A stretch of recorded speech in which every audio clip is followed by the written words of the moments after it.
तेरे वास्ते रोकड़ा पैसा दिया है माधु को। झूठ बोल रहे हो, ऐसा नहीं हो सकता। छोड़ो मुझे। छोड़ो।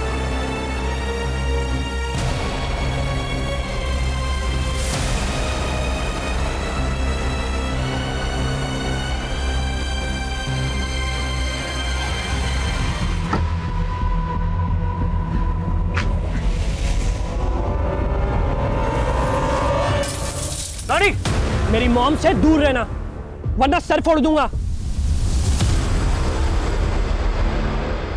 होली है! होली है! होली है! होली है! होली है! होली है!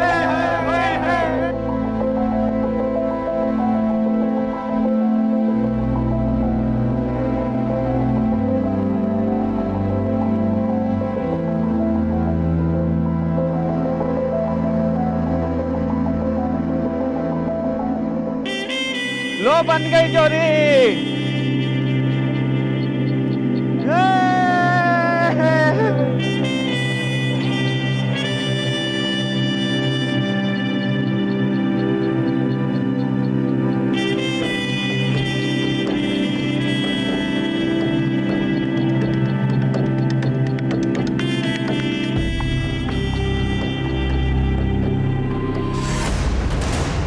ये क्या किया तुमने? अरे जिससे ब्याह करना होता है ना, उसी के माथे पे गुलाल डालते हैं। तो कर लेंगे ना ब्याह। डरते थोड़ी है किसी से।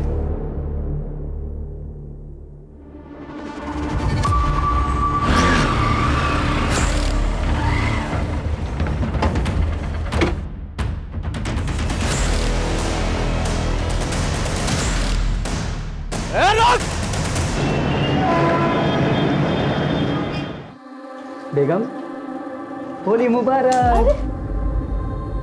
आपको भी होली मुबारक। आप मेरे त्योहारों का भी कितना ख्याल रखते हो ना। देखो ना, मेरे लिए होली भी खेल रहे हो। तेरे लिए तो कुछ भी।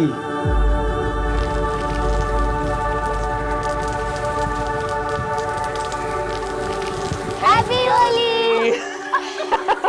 हैप्पी होली चल जा। हैप्पी होली। माँ, छोटा भैया कब आएगा? अभी तो बस 2 ही महीने हुए हैं, 7 महीने बाद आएगा। माँ, मैं छोटे भैया को भी कलर लगाऊंगा। राजू आया। अरे राजू,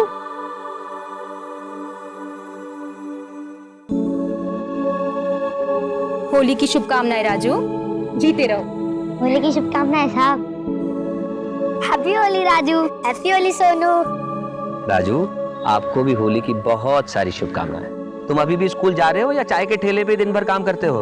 रोज स्कूल जाता हूँ साहब। आपने इतने अच्छे स्कूल में एडमिशन कराया, छुट्टी कैसे मार सकता हूँ? अरे मैं तो भूल ही गया, तुम्हारे इस महीने की फीस जमा करनी थी ना। मैं कल ही जाके देता हूँ, ठीक है? अब बातें हो गई हूँ तो चलो मिठाई खिलाती हूँ। चलो। मिठाइयाँ आ गई हैं इंजीनियर साहब। होली की बहुत बहुत शुभकामनाएं। तुमको भी। हम सब ठेकेदारों की तरफ से जरा मुंह मीठा कीजिए सर। मखीजा जी, आप जानते हैं मैं सरकारी मुलाजिम, ये मैं ले नहीं सकता। साहब, आपकी सख्त रिपोर्ट की वजह से किसी भी ठेकेदार का बिल पास नहीं हो रहा है। हमारे बीवी बच्चे रास्ते पर आ जाएंगे साहब। देखिए मखीजा जी, काम सही कीजिए, रिपोर्ट अपने आप सही बन जाएगी। बस अपना आशीर्वाद हम पे बनाए रखना साहब, वरना क्या वरना? ना मजबूरन हमें कुछ करना पड़ेगा साहब। ये देखिए,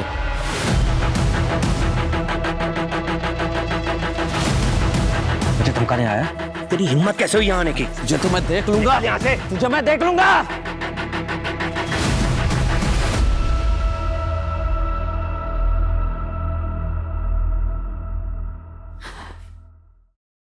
विनय, तुम जानते हो ना मैं रंग नहीं खेलती। मेघला, मैं यहाँ तुमसे कुछ और बात करने आया हूँ। मखीजा आया था।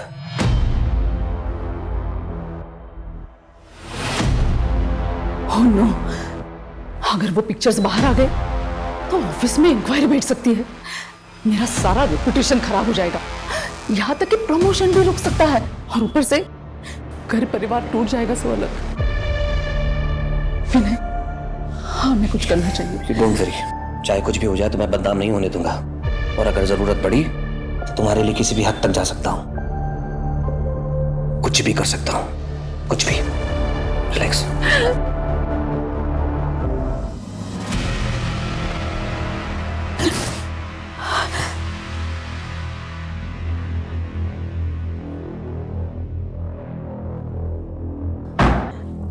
मैं चलता हूं।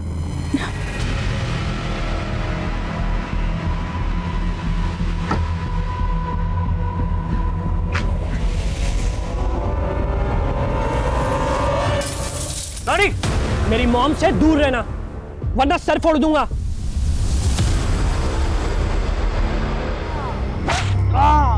तेरी इतनी हिम्मत, तू मेरी बहन को नजर उठा के देखेगा? हाँ, उसके माथे पे गुलाल भरेगा? ये हमारी होली की प्रथा है। रेवती ने हमारे गाल पे गुलाल लगाया और हमने उसके माथे पे गुलाल भरा। अब हम उससे ब्याह रचाएंगे। क्या बोला तूने? रुक जाओ। अम्मा, ये हमारे रेवती पर गुलाल डाला है और कह रहा ना उससे ब्याह रचाएगा।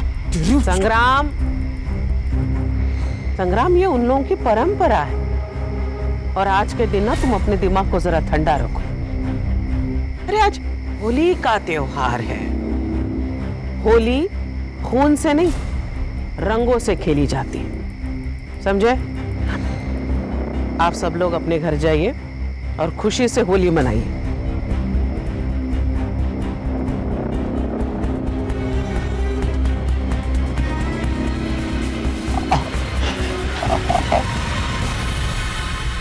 अम्मा जी, आपकी बेटी को उसने फिर भी आपने उसे छोड़ दिया। अगला चुनाव विधायक के लिए, हर चीज ठंडी करके खानी चाहिए। इस महाधुप को गांव के बाहर तो निकलने दो, फिर बताते हैं इसे।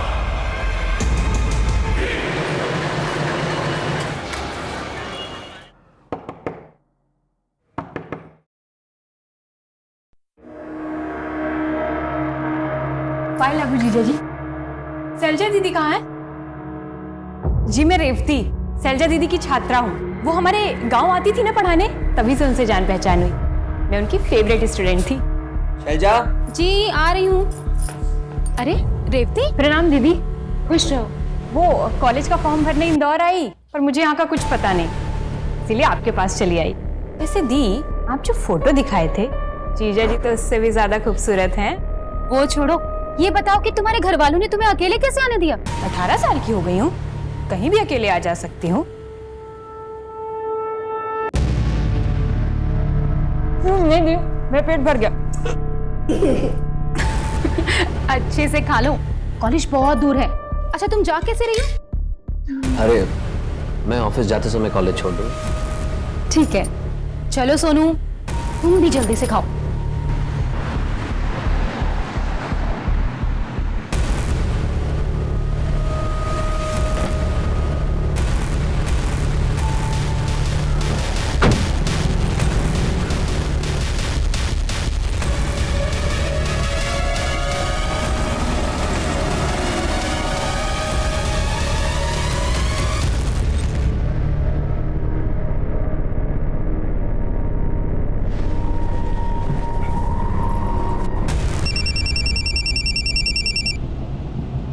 हेलो, मखेजा ने अपने सोशल नेटवर्किंग साइट पे एक मैसेज डाला है कि आज 12 बजे तक सरकारी अफसरों के छुपे हुए रिश्तों का बड़ा खुलासा होने वाला है।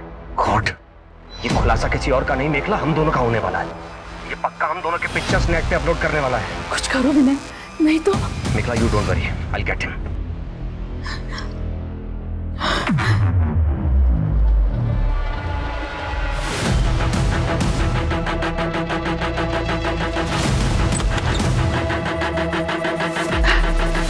नमस्कार नमस्कार। Happy Holi sir. होली मुबारक हो। सर हमारी होली तो सबकी होली खत्म होने के बाद ही होती है। I know. आप एक्सक्यूज मी। हेलो, क्या फोन किसने किया था? मैंने। पूरा घर चेक करो, बॉडी का पंचनामा करके इसे पोस्टमार्टम के लिए भिजवाओ। सर विनय कुलश्रेष्ठ, एग्जीक्यूटिव इंजीनियर। होली के दिन विनय के साथ इनका झगड़ा हुआ था। विनय ने इनको धमकाया भी था। तेरी हिम्मत कैसे हुई यहाँ आने की? सर ये फोटो देखिए, ये विनय और विनय के सीनियर कॉलीग मेघला, मैं इन दोनों को जानता हूँ। पूरा गांव छान मार, वो जहां भी दिखे उसे लेकर आ अभी इसी वक्त। चल। जी अम्मा जी। माँ, रेवती गहने और पैसे भी लेके भागी है। संग्राम, गहने बनवाए जा सकते हैं, पैसे कमाए जा सकते हैं, खेतों में बीज डालेंगे ना तो सोना उगेगा, लेकिन बात यहां से पैसों या गहनों की नहीं है, बात है हमारी इज्जत की। इसलिए उसे ढूंढ कर लेकर। ठीक है अम्मा।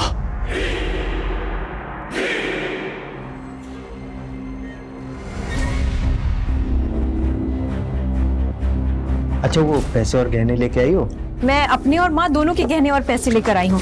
ये देखो, ये और ये रहे गहने, ये देखो। लेकिन ना इतने सारे गहने यहाँ रखना ठीक नहीं होगा। मैं काम करता हूँ, ये सारे गहने बेच के ना पैसे लेके आता हूँ, फिर तुम्हारे नाम से बैंक में एक खाता खोलेंगे और सारे पैसे उसमें जमा कर देंगे।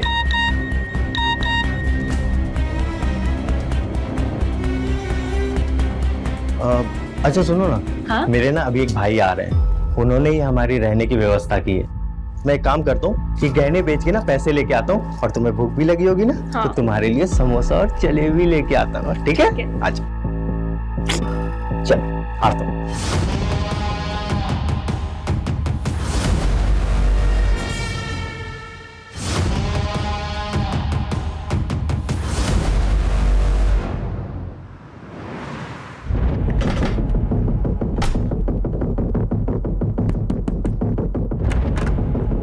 सर, आप विनय कहाँ है? ऑफिस गए हैं? क्यों सर, क्या हुआ? वो ऑफिस पहुंचे नहीं, उससे पहले ही कहीं और चले गए। आपको मालूम है कहाँ गए? मुझे नहीं पता सर, मैं तो खुद सुबह से टेंशन में हूँ। उन्हें कई बार फोन मिलाया पर उनका फोन ऑफ जा रहा है। वो कभी ऐसा नहीं करते, मगर आप लोग उन्हें क्यों ढूंढ रहे हैं? ठेकेदार मखीजा का मर्डर हुआ और वहां से विनय का आईडी और मखीजा के फोन में विनय की ये फोटो मिली।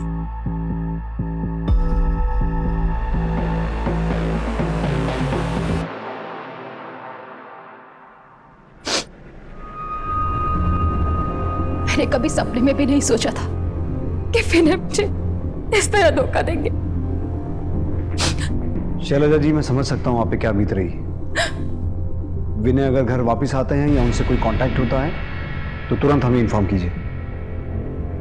जी।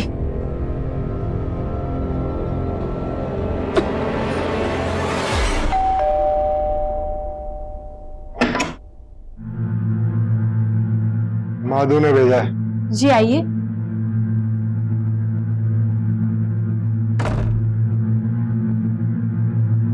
बैठिए। आप कुछ लेंगे? चाय, कॉफी? नहीं, अपना इंतजाम हम खुद कर लेते हैं।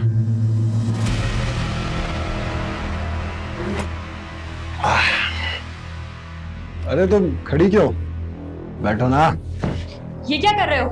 महादू आता ही होगा, उसी से बात करना। अरे माधु के आप कंचे खेलने आएगा? आओ। अरे मेरा हाथ छोड़ो, ये क्या कर रहे हो? शर्म नहीं आती अपनी होने वाली भाभी के साथ? अरे किसकी भाभी? तेरे वास्ते रोकड़ा पैसा दिया है माधु को। झूठ बोल रहे हो, ऐसा नहीं हो सकता। छोड़ो।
सुनो, कोई लड़की को लाल कपड़े में जाते हुए देखा गया यहाँ पे?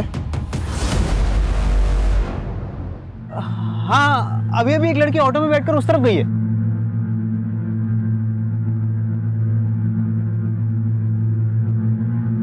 बताइए, आपका विनय के साथ क्या रिश्ता था? प्रोफेशनल। तो फिर आपकी और विनय की इंटीमेट पिक्स मखीजा के फोन में कैसे आई? ये तो आपको उसी से ही पूछना चाहिए। मखीजा अब इस दुनिया में नहीं है, इसीलिए आपसे पूछ रहे हैं। ये मखीजा मरा कैसे? कहीं आपने ही तो... मैं मखीजा को क्यों मारूंगी? क्योंकि आपकी और विनय की कॉम्प्रोमाइजिंग पोजीशन में पिक्स मखीजा के फोन में थी। हो सकता है उसने आपको धमकी दी हो या ब्लैकमेल करने की कोशिश की हो, इसीलिए उसे रास्ते से हटाने के लिए विनय के साथ मिलकर मार डाला। विनय कहाँ है? पता नहीं। आप चाहे तो मेरा सीडीआर मंगवा के चेक कर सकते हैं। मैं घर पर ही थी। काफी स्मार्ट गेम खेल रही हैं आप। आपका सीडीआर तो ठीक है, जरा ये आपके घर के सामने लगे सीसीटीवी की फुटेज देखिए।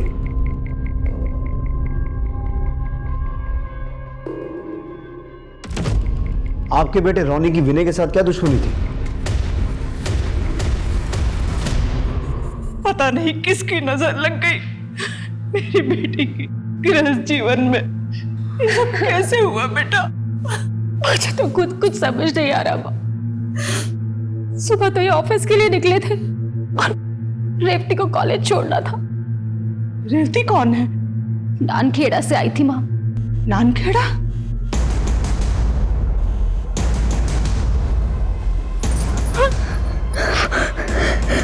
कौन है तुम लोग?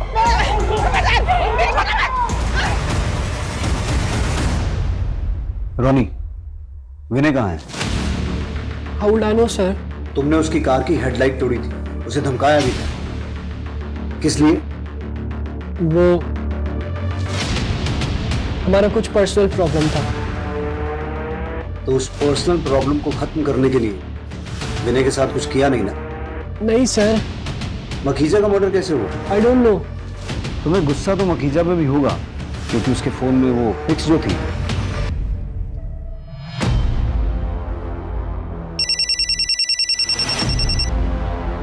हेलो, मेरे बच्ची को उठा के ले गए साहब। कौन लोग थे? बड़े अजीब लोग थे, मुंह पर कपड़ा बांध रखा था। मैं उन्हें पहचान नहीं पाई। रेवती के बारे में पूछ रहे थे। रेवती कौन? किसी नानखेड़ा गांव से आई थी। दामाद जी उसे कॉलेज छोड़ने गए थे। दामाद जी तब से ही गायब है। मेरे बाल बच्चे बहुत खतरे में हैं। उनकी जान को खतरा है साहब। आप उनकी मदद कीजिए जल्दी। मेरी बेटी पेट से है। विजय, आसपास के सभी पुलिस स्टेशन, चेक नाके, टोल नाके, हर जगह इन्फॉर्म करो। नाकाबंदी होनी चाहिए, हर गाड़ी चेक होनी चाहिए। और बाहर गेट का जो सीसीटीवी है उसकी फुटेज निकालो। ये फोन किसका है? मेरी बेटी शैलजा का। विजय, इसके मैसेजेस और कॉल लॉग चेक करो, हो सकता है कोई लीड मिले। जी आप चिंता मत कीजिए, हम पूरी कोशिश करेंगे।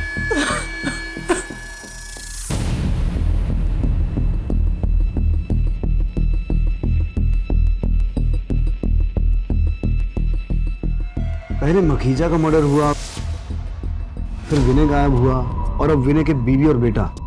कहीं ये सब विनय का किया धरा तो नहीं है? मखीजा का मर्डर करके अपनी फैमिली को यहां से निकाल के धीरे धीरे गायब होने की कोशिश कर रहा।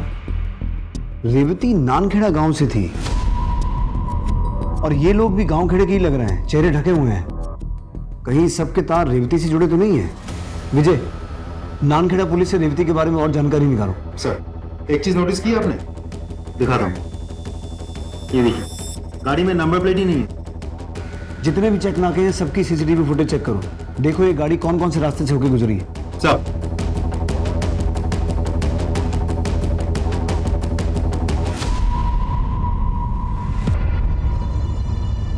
अम्मा जी प्रणाम। वो इंदौर पुलिस ने हमें पूछताछ करने के लिए कहा कि आपकी बेटी रेवती कैसी है और कहाँ है। रेवती,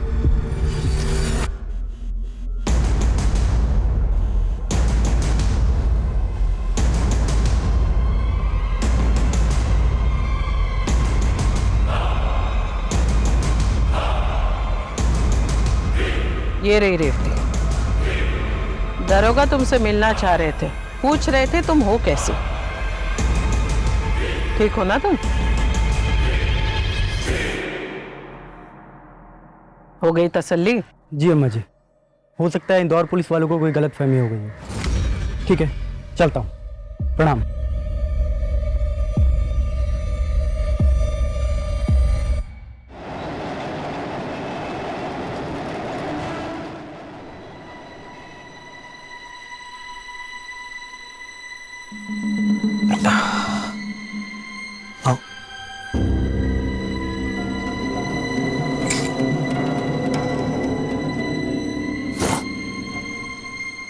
आज से यही अपना घर होगा। अब तुम्हें किसी से डरने की ज़रूरत नहीं है।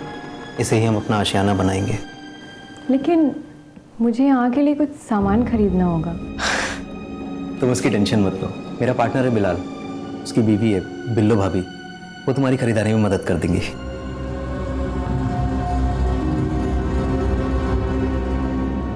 सर, शैलजा के मोबाइल पे रेवती का एक मैसेज आया है। मैसेज में लिखा है, दीदी मैं बहुत परेशान हूँ, बहुत मुसीबत में हूँ, प्लीज मुझे बचा लो। रेवती।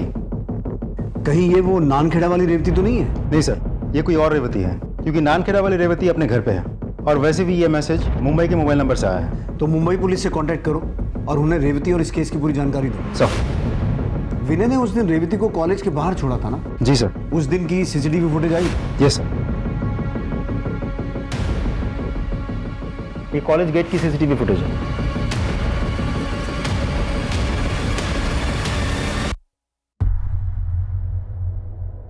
ये तो कॉलेज के अंदर गई नहीं, ऑटो में बैठ के चली गई। और जो आदमी ऑटो में बैठा है वो कौन है? इस ऑटो का नंबर नोट करो और ऑटो वाले को ढूंढ के निकालो। सर। हाँ सर, इस लड़की को मैंने नए बाजार में छोड़ा था। ऑटो में बैठा ये लड़का कौन था? सर, बातों से तो लग रहा था इसका दोस्त था। विजय, इस फुटेज से रेवती की फोटो लो। सर।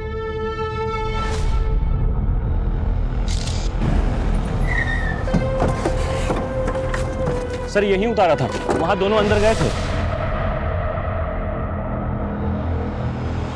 सुनिए,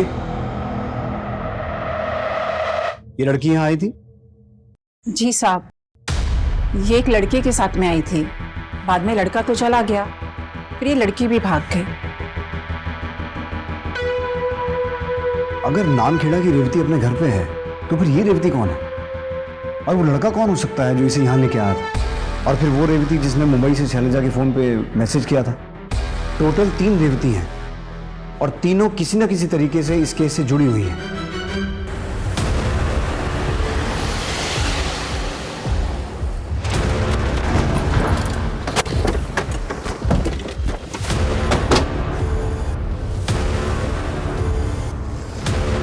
आसपास चेक करो, देखो शायद कोई क्लू मिले। सर। Lucky tailor. माने सर, शर्ट पे लकी टेलर का लोगो है। अरे लकी टेलर तो काफी फेमस है, मुंबई 6 में है। एक काम करो, बॉडी को पोस्टमार्टम के लिए भेजो। टेलर से चल के बात करते हैं। सर।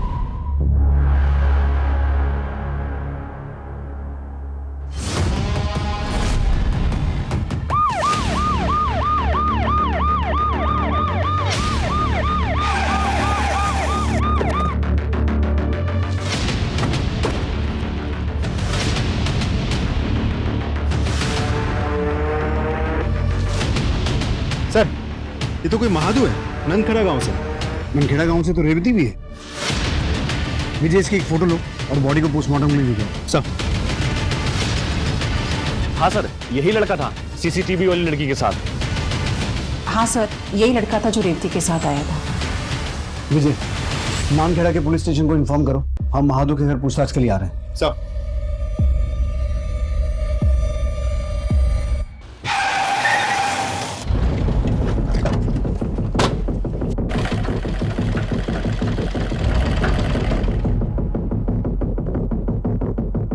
हमें मालवानी के पास एक लाश मिली है जिसकी शर्ट पर आपकी दुकान का टैग है।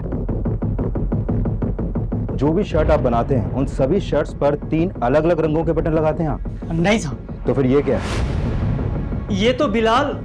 कौन बिलाल? इलेक्ट्रिशियन है, उसी ने तो हमारे दुकान का फिटिंग किया था, उसे ही ये सब शौक है। कहाँ रहता है ये?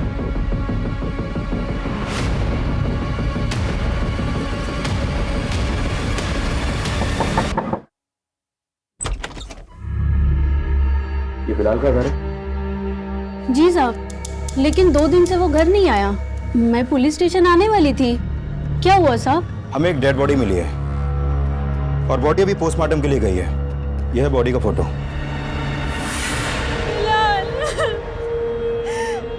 ये क्या हो गया? संभालिए अपने आप को। देखिए, हम आपका दुख समझते हैं, लेकिन तहकीकात तो करनी होगी। अच्छा, एक बात बताइए, बिलाल की किसी से कोई दुश्मनी थी? मतलब किसी से कोई झगड़ा कभी? नहीं साहब, अपने काम से काम रखता था। ये बिलाल काम क्या करता था? उसका कोई दोस्त था जो उसके ज्यादा करीब हो? हाँ साहब, वो पिछली गली में शाम रहता है ना, उसके साथ काम करता था।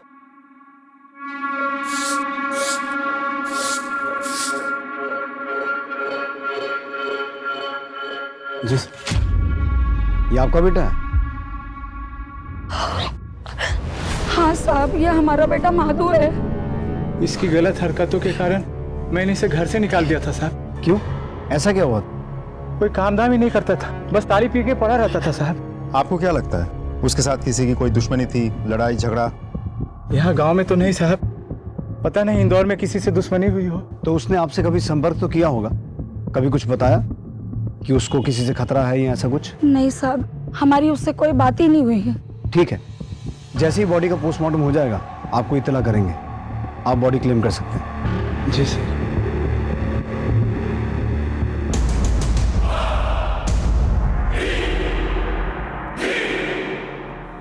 मुझे कुछ तो गड़बड़ लग रही है। अजय, इनके घर पर नजर रखना और गांव में महादू के बारे में और पता करो। जी सर। अच्छा, ये रेवती भी इसी गांव की है ना? जी सर, वो घर पे ही है, मैंने खुद जाके चेक किया। ठीक है, आपको और कोई भी इंफॉर्मेशन मिले हमारे साथ शेयर कीजिए। सर, यही घर है साहब, वो शाम का यही घर है। यहाँ तो ताला लगा हुआ है। थोड़ा सा सर, लगता है घर खाली करके ये लोग कहीं चले गए। पूरे घर की तलाशी लो। सर, उधर चेक करो।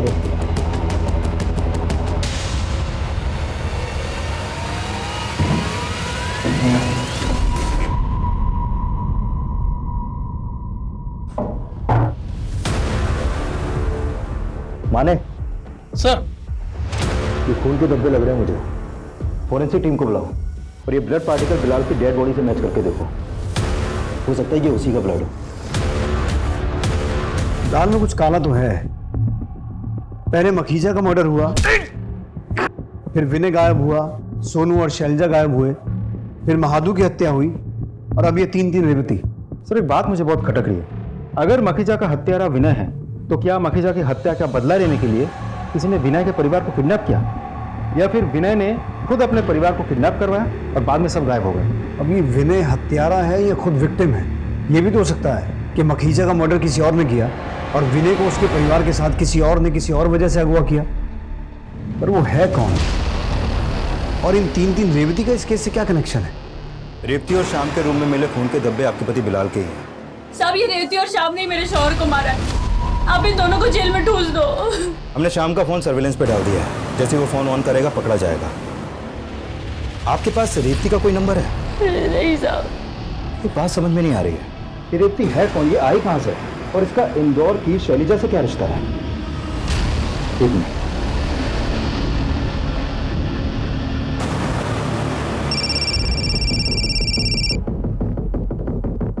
जय हिंद। जय हिंद। मैंने आपको यह बताने के लिए कॉल किया है कि रेवती ने जिस नंबर से शैलजा को मदद मांगने के लिए मैसेज भेजा था, वो नंबर एक्चुअली मुंबई के बिलाल का है, लेकिन अभी उसका मर्डर हो चुका है। और बिलाल के मर्डर में हमारे सस्पेक्टेड क्रिमिनल बिलाल का एक दोस्त है श्याम और उसकी गर्लफ्रेंड रेवती हैं, और अभी ये दोनों ही फरार हैं। मैं आपको शैलजा केस से जुड़ी रेवती की फोटो दिखाता हूँ। आप देख के बताइए कि बिलाल केस से जुड़ी रेवती सेम है या अलग है। ये देखिए। ये देखिए, यही वो रेवती है जो श्याम के साथ रहती थी। हाँ हाँ सर, यही है रेवती। और इन दोनों ने ही मिलकर मेरे पति को मारा है। तो शैलजा के घर आई रेवती ही मुंबई गई थी। इसका मतलब है रेवती नंबर 2 और 3 सेम है। तो क्या इसी रेवती ने महादू की हत्या की यहाँ इंदौर में और वहां मुंबई जाके बिलाल की हत्या की? खैर, आपको अगर रेवती मिलती है तो हमें इन्फॉर्म कीजिए। श्योर। जय जय हिंद। Excuse me. हाँ, very good, thank you. Sir, आपका शक बिल्कुल सही निकला। मखीजा के मोबाइल में विनय और मेखला के जो पिक्चर्स मिले थे वो हमारी टीम ने बहुत डिटेल में स्टडी किया। उसमें माइक्रो लेटर्स में उस मोबाइल कंपनी का वाटरमार्क है जिसमें पिक्चर्स खींचे गए थे। सर, मखीजा का मोबाइल किसी और कंपनी का था, लेकिन पिक्चर्स खींचने वाले ने ब्लूटूथ के जरिए पिक्चर्स ट्रांसफर किए थे, इसलिए ज़्यादा कुछ पता नहीं चल पा रहा था। पिक्चर्स क्लिक किसने की? मेखला के ड्राइवर ने। तुम मेखला के ड्राइवर हो? जी सर।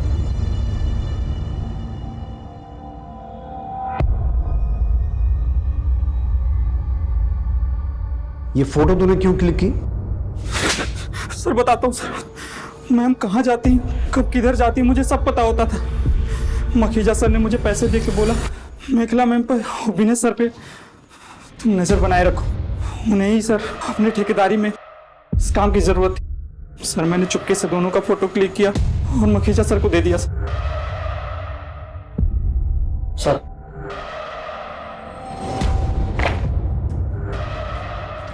सर, इसके कॉल डिटेल्स आ गए।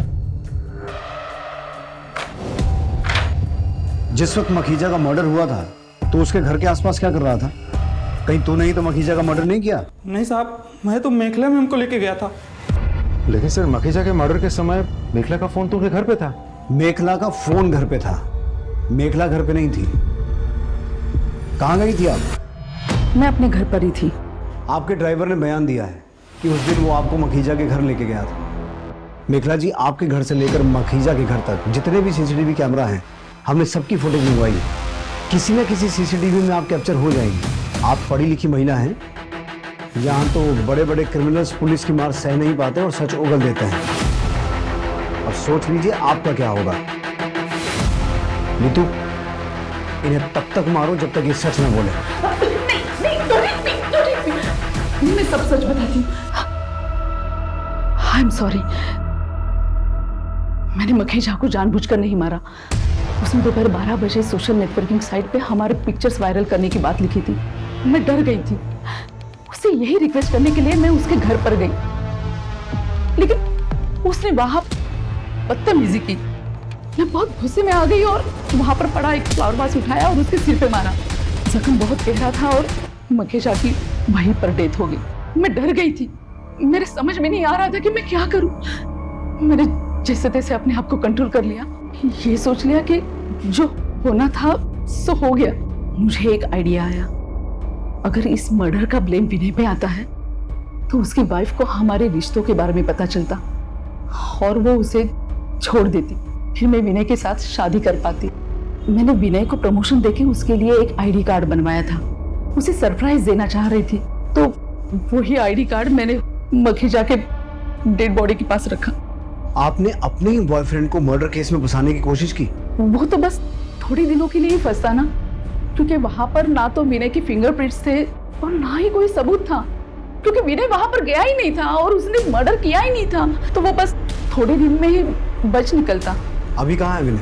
यही तो समझ में नहीं आ रहा है सर, लेकिन पता नहीं क्यों मेरा मन कर रहा है कि विनय खतरे में है। प्लीज उससे बचा लीजिए। कहीं ऐसा तो नहीं कि इतना कुछ होने के बाद भी विनय ने शादी से मना कर दिया और आपने उसे मार डाला और उसके परिवार को अगवा करके उनके साथ भी कुछ भला बुरा किया? मैंने सिर्फ मखीजा को मारा है और वो भी एक्सीडेंटली।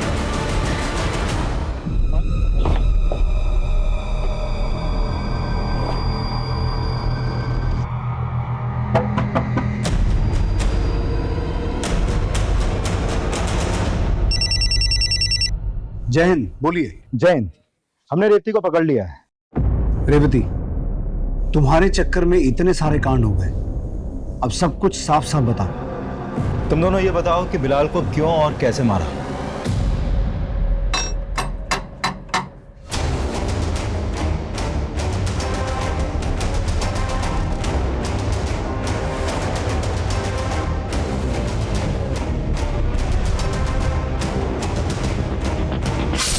हमने बिलाल को मार के उसकी बॉडी झाड़ियों में फेंक दी।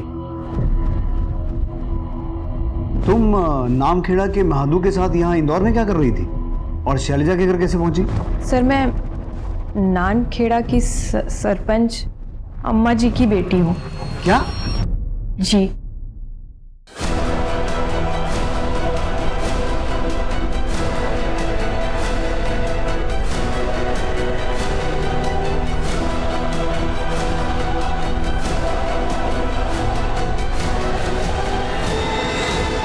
फिर मैं श्याम की मदद से इन सब से दूर मुंबई चली गई।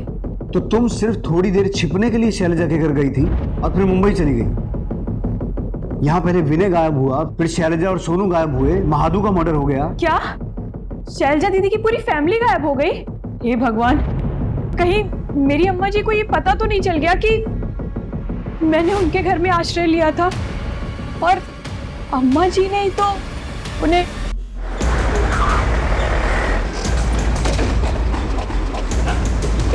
चल बाहर निकल। अरे कौन तुम? चल बाहर। रेवती कहाँ? उसे तो मैंने कॉलेज के गेट पे छोड़ दिया था, मुझे कैसे पता होगा कि वो कहाँ?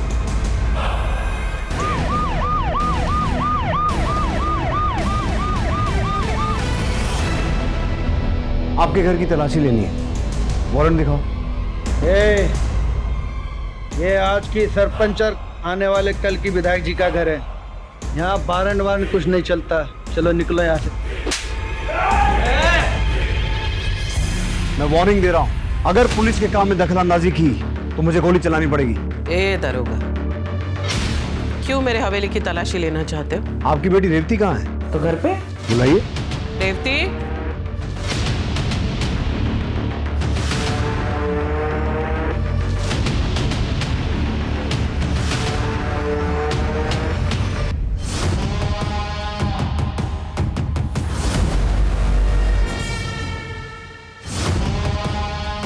ये है ना आपकी बेटी रेवती। आप समझिए आप कि आपके घर की तलाशी क्यों लेनी थी। तलाशी लो पूरे घर की।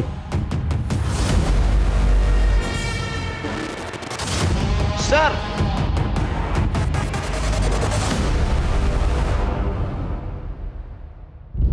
विजय, बच्चा जिंदा है। सुरेश, इसे हॉस्पिटल लेके जाओ जल्दी।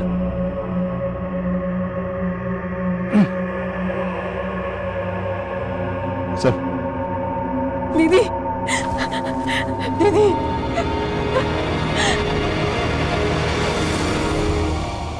अब बताएंगी महादू को कैसे मारा? मुझे नहीं मालूम। नीतू, सबके सामने मारो इसे। सब मैंने मारा।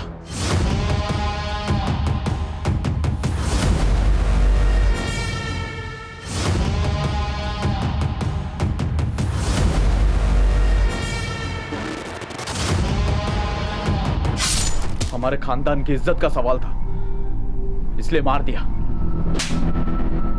अजय, अंदर डालो इन्हें और इतना मारो कि सपने में भी लॉकअप दिखाई दे, क्योंकि ये सिर्फ खूनी और अपराधी नहीं है, वैसी हैं जिन्होंने एक गर्भवती महिला के साथ ऐसा अत्याचार किया है कि उसके पेट में पल रहा बच्चा भी मर गया। और अम्मा जी, पूरी कोशिश करूंगा कि कानून आपको कम से कम फांसी की सजा तो दे।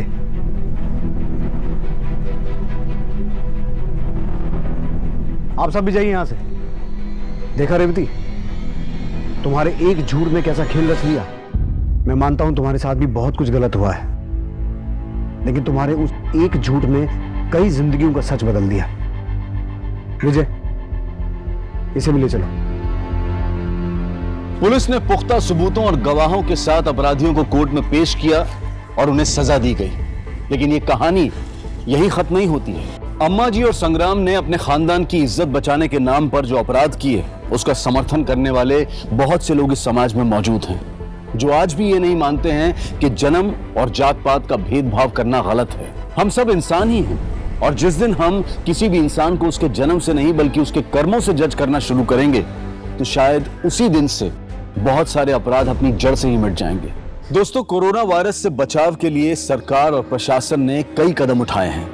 ये बहुत जरूरी है कि हम उनके द्वारा दिए गए निर्देशों का सही तरीके से पालन करें, अफवाहों पर विश्वास ना करें और डर का माहौल ना बनने दें। हमें पूरा विश्वास है कि हम बहुत जल्द एक साथ मिलकर इस आपदा को जड़ से मिटाने में सफल रहेंगे। अब मैं अनूप सोनी आपसे विदा लेता हूं। फिर मुलाकात होगी क्राइम पेट्रोल सतर्क के ब्लैक हेडलाइंस अध्याय में एक और नए केस के साथ। और याद रखें, क्राइम और आपके बीच में सिर्फ इतना फर्क है कि आप कितने सतर्क हैं। सतर्क रहें, सुरक्षित रहें। जय हिंद।